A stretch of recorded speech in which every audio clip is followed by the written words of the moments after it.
Sé tú mismo, no la sombra de otro. Bienvenidos, queridos oyentes, a nuestro podcast. Aquí, allí y en todas partes.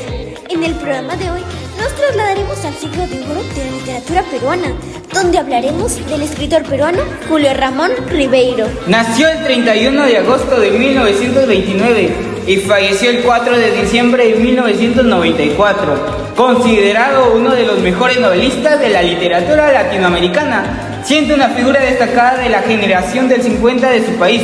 En sus obras más destacadas tenemos Las botellas y los hombres, Los gallinazos y plumas, Cuentos de circunstancias, entre otros. ¡Guau, Yair! ¡Qué interesante! Ahora les platicaremos de una de sus producciones literarias, titulada Alienación. Este cuento fue escrito en París en el año de 1954.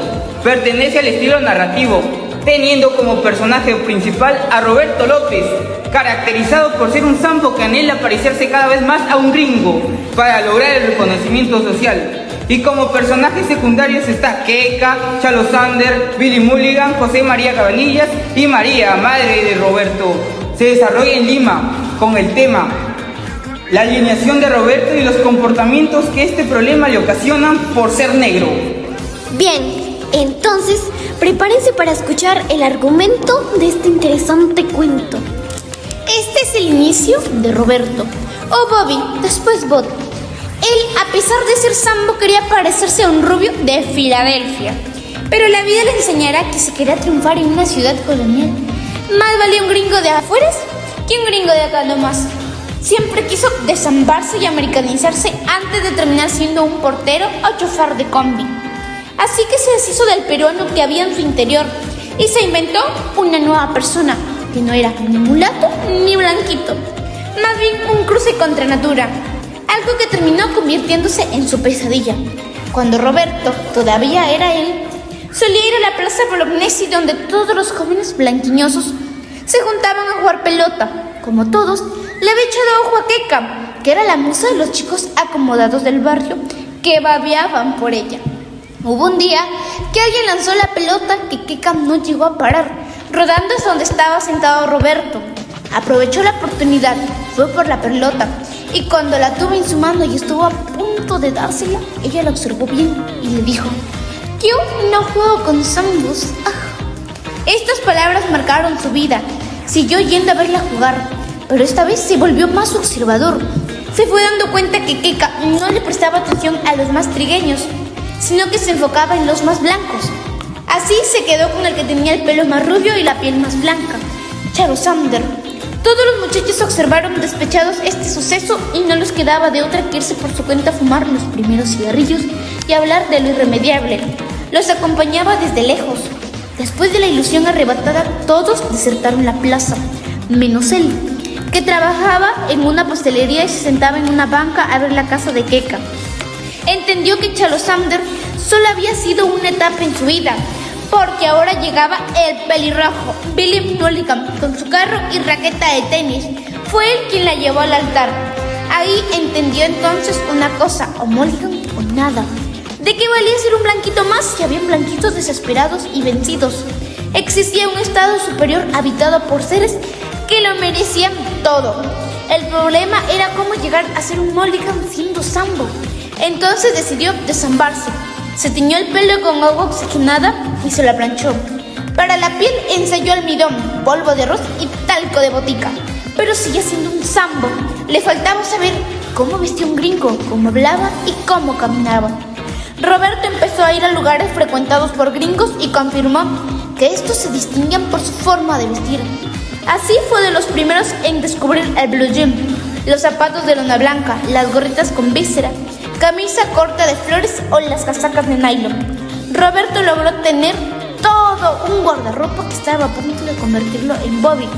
Pero esto le trajo problemas. En su barrio le habían quitado el saludo por pretencioso.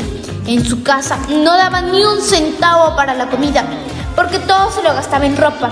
En su trabajo, el dueño, un mestizo regionalista, odiaba eso de no ser quien es uno realmente. Fue viendo el cambio de Roberto y no le dijo nada. Pero cuando llegó vestido como gringo, no pudo más. Le dijo a Roberto que si no venía con mameluco como todos, le daría una patada. Él la recibió con gusto, intentando trabajar como chofer o mayordomo de un gringo.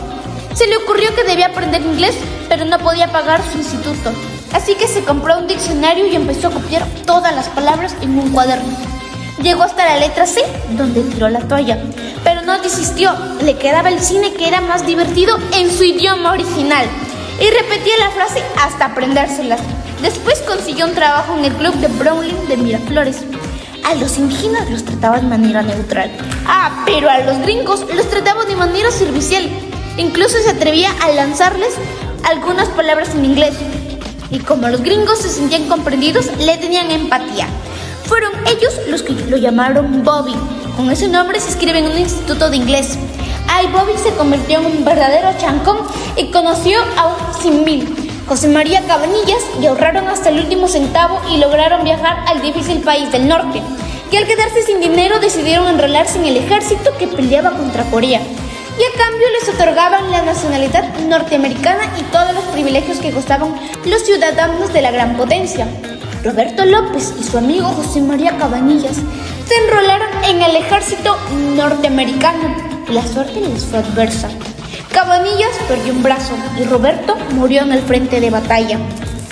Pero, ¿qué fue de Keka? Si Bob hubiera conocido su historia, tal vez su vida hubiera sido diferente. Billy Mulligan se la llevó a Estados Unidos y pasaron de la infinita felicidad a un matrimonio triste. Se aficionó a los tragamonedas y a las carreras de auto.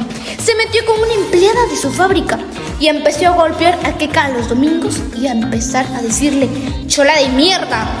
¡Wow! Estuvo chévere, pero ¿qué mensaje nos transmite?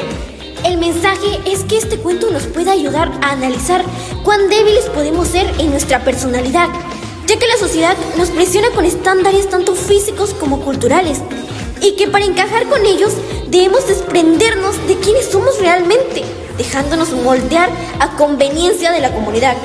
¿Y qué les pareció el cuento del día de hoy? Interesante, ¿no? Pero toda historia llega a su fin y la nuestra acaba aquí. Recuerden cuánto nos puede ayudar a reflexionar la lectura. Con ustedes estuvo Marjorie, Elizabeth y Jair. ¡Hasta la próxima!